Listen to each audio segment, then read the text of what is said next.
બનાસકાંઠા જિલ્લો અને બનાસકાંઠા જિલ્લાની જે વડગામ તાલુકા પંચાયતની સીટ છે આ સીટમાં કોંગ્રેસની બહુમતી હોવા છતાં આખરે કોંગ્રેસને આ સીટ ગુમાવવાનો વારો આવ્યો છે। આજે જે ચૂંટણી યોજાઈ હતી આ ચૂંટણી દરમિયાન ભાજપ અને કોંગ્રેસના જે ઉમેદવારો હતા, જે સભ્યો હતા, આ સભ્યો વચ્ચે ધક્કામુક્કી થઈ અને આ ધક્કામુક્કીનો વિડીયો વાયરલ થયો છે। તેની વિગતે ચર્ચા આ વિડીયોમાં કરવી છે। વૈષ્ણવજન તો તેને કહીએ જે પીડ પરાઈ જાનાને રે।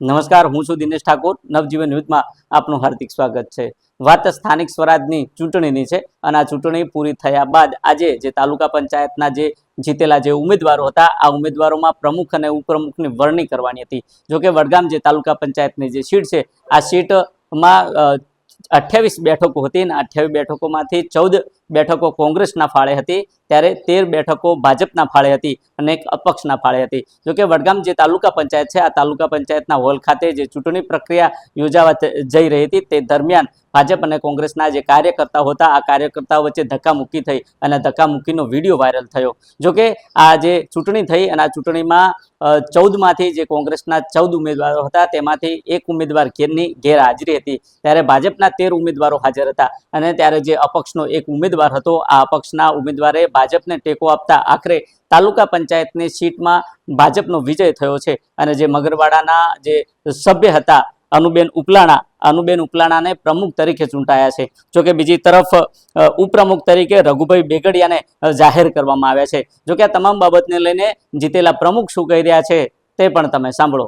ખૂબ ખૂબ આભાર કરું છું અને મારાથી જે થાય હું બેનને બધાને વિનંતી કરું છું કે કામ કરીશ। પ્રમુખ તરીકે ચૂંટાયેલી છું। કયા કામોને પ્રાથમિકતા આપશો?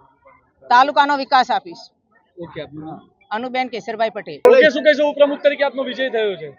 આજે મને ભારતીય જનતા પાર્ટી તરફથી 14 મત મળતા હું ઉપપ્રમુખ તરીકે વિજય જાહેર થયો છું, માટે વડગામ તાલુકાની જનતાનો અને અમારા મતદારોનો ખૂબ ખૂબ આભાર માનું છું અને આવનારા સમયમાં તાલમેલથી સરકારને સારી રીતે ચલાવશું એવી હું ખાતરી આપું છું। વિસ્તારના એવા કયા પ્રશ્નો જેને પ્રાથમિકતા આપશો?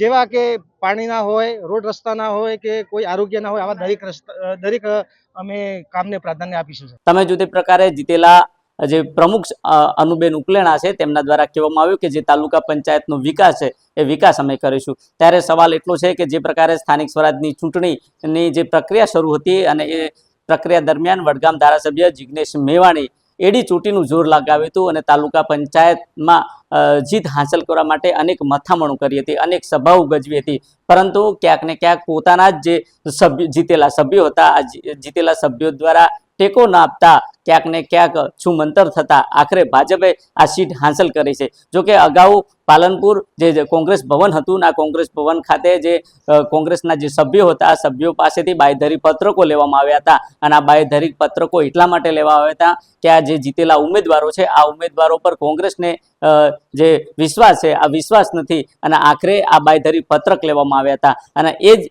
વિશ્વાસ ન હોવાની વાત આજે સાબિત થઈ છે અને આખરે એક ઉમેદવાર ન આવતા આખરે ભાજપની જીત થઈ છે। દિનેશ ઠાકોર, નવજીવન ન્યૂઝ, બનાસકાંઠા।